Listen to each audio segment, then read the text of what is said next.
words are actually pointing to what is beyond themselves, to nature.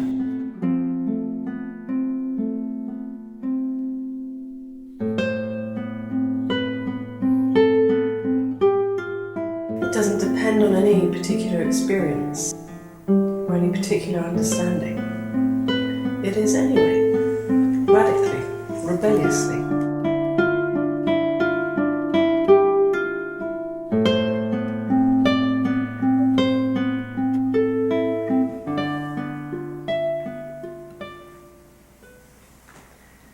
So although these meetings are sometimes called satsang or meeting in truth or non-dual meetings, whatever word we put to it is never going to be good enough, and it's always going to make it sound like it's something special. And by special I mean something other than what we already know, what we already are.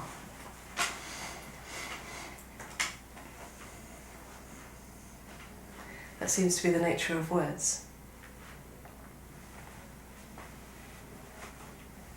They seem to kind of dramatize.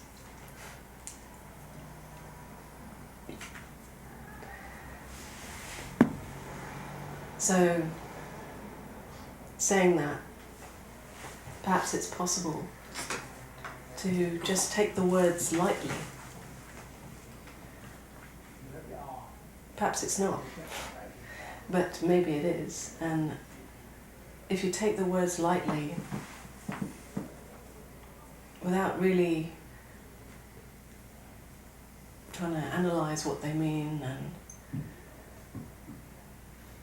trying to understand it all perfectly, and actually you can see what the words are pointing to. The words are actually pointing to what is beyond themselves.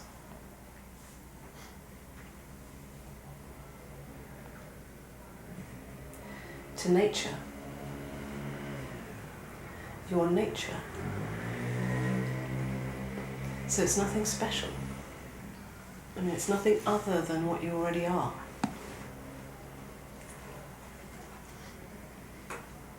It is special in its own way, but it's not special in a way that somehow you need to make a lot of effort to become that or achieve that. It's actually seeing where perhaps you've believed in various spiritual ideas or general social ideas about yourself, about how life should be, and seeing that those ideas, those beliefs and assumptions are only more words that should just be taken lightly and don't actually mean what they're saying necessarily, or what they seem to be saying. They're just a game, a play in the nature that you are.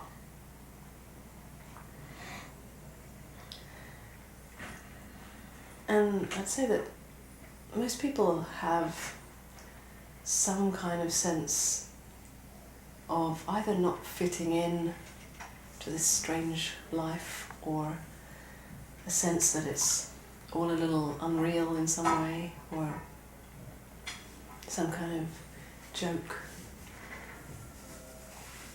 But perhaps we just assume that that means that there's something wrong with us. Perhaps we just assume that we should try to find a way to fit in, that sense of timelessness that we all know when we don't feel our age. That perhaps that isn't just a strange thing that we can put to one side, but perhaps that is actually the most real thing that there is.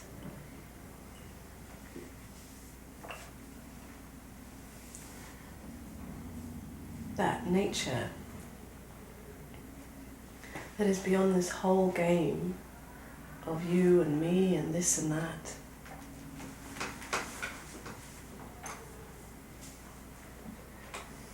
The nature that you always are.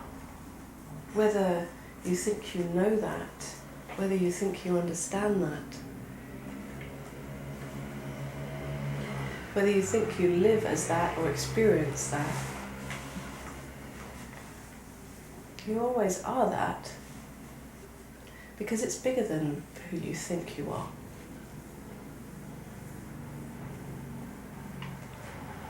So it doesn't actually need who you think you are to acknowledge that. It doesn't need you to live as that. It doesn't need you to experience that continually or understand it. It still is. It doesn't depend on who you think you are. It doesn't depend on any particular experience or any particular understanding. It is anyway, radically, rebelliously. It doesn't give a damn about you.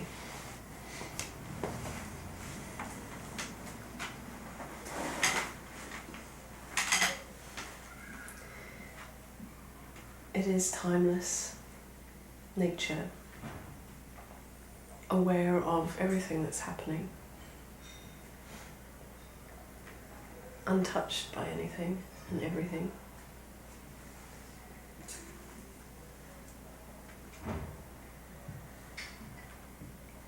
And perhaps you resonate with this. And if you resonate with it, let it just be that resonating. Because as soon as the thinking tries to grasp hold of it and make it into some kind of understanding, some kind of concept or belief, it's certainly not that. It's got nothing to do with that.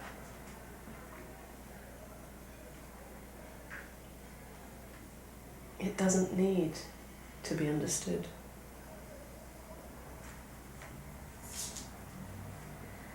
And in that resonating, in kind of trusting that resonating, it's enough to live like that. In not understanding, in not knowing what it's all about,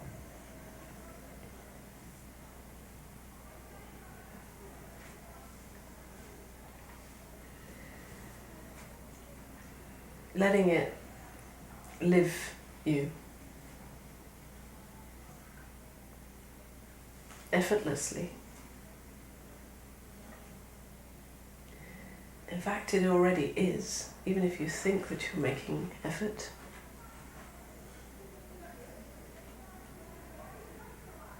But it's kind of more relaxing when you recognize that. Because otherwise, you're making all this effort to become something, to get somewhere, for no reason at all, really, because you are already this nature. You are already everything that you're trying to become.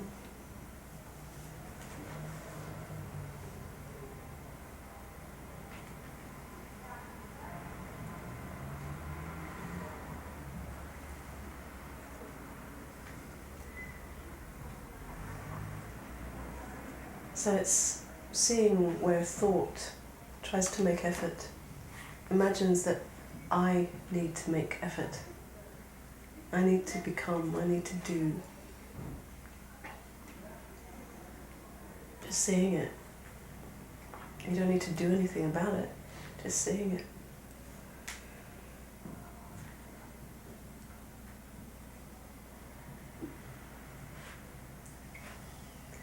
Seeing it and knowing that it's just thought.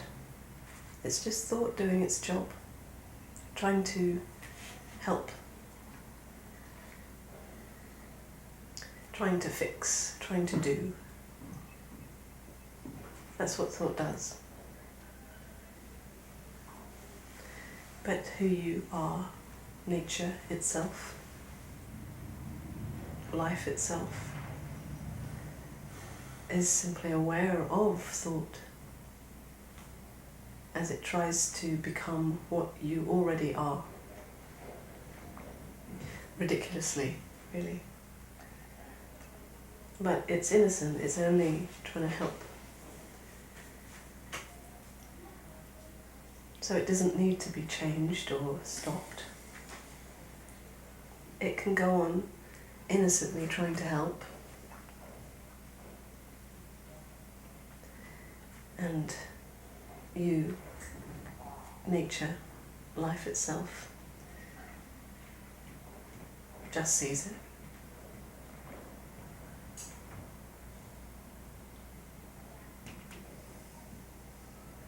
Feels it. Because there may well be physical sensations or emotions that go along with it.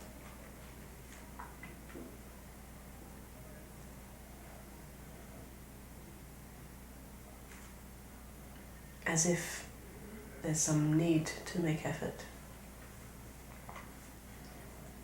Even the body tries to get involved, innocently. As if it has some kind of control over what is happening.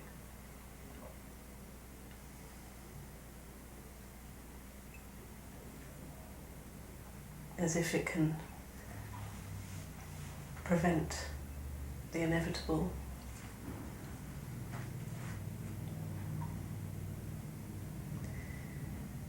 This life is lived chaotically, wildly, freely. And in that, thought tries to control it and put it all in neat little boxes.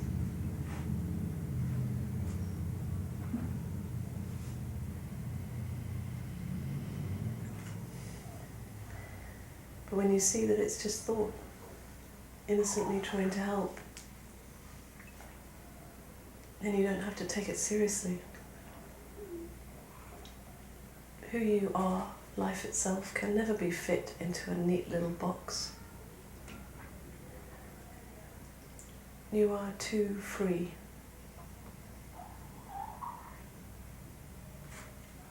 But the game goes on as if there are these boxes. As if I'm speaking and you're listening. As if there are these walls of separation.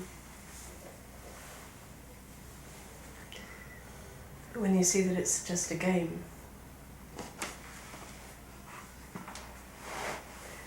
then you can enjoy it. Enjoy the joke of it all.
So it can be nice to kind of rest in this energy of sitting here together.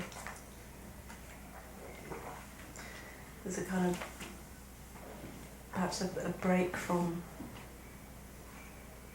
the effort of a lot of thinking.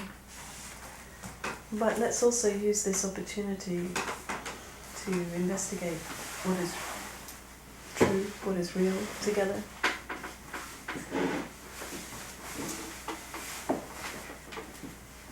So in a way we are kind of inviting thought to come back. Say, oh, it's okay, thought, you can come back and try and be helpful.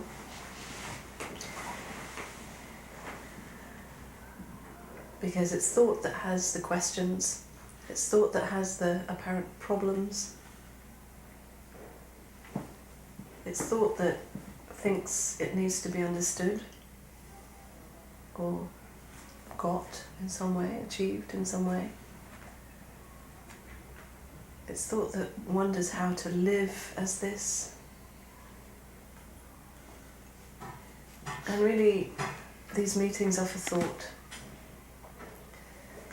Because who you really are doesn't need this, doesn't need to hear this, doesn't need anything. But it's thought that has taken itself to be in charge, to be the boss.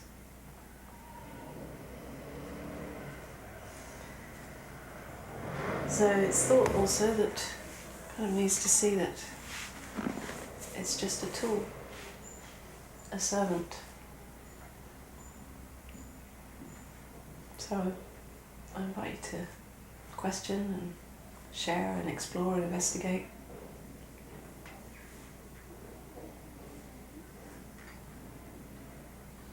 Whatever, even if it's not necessarily relevant right now, but to kind of invite thought to share whatever questions or dramas it might have.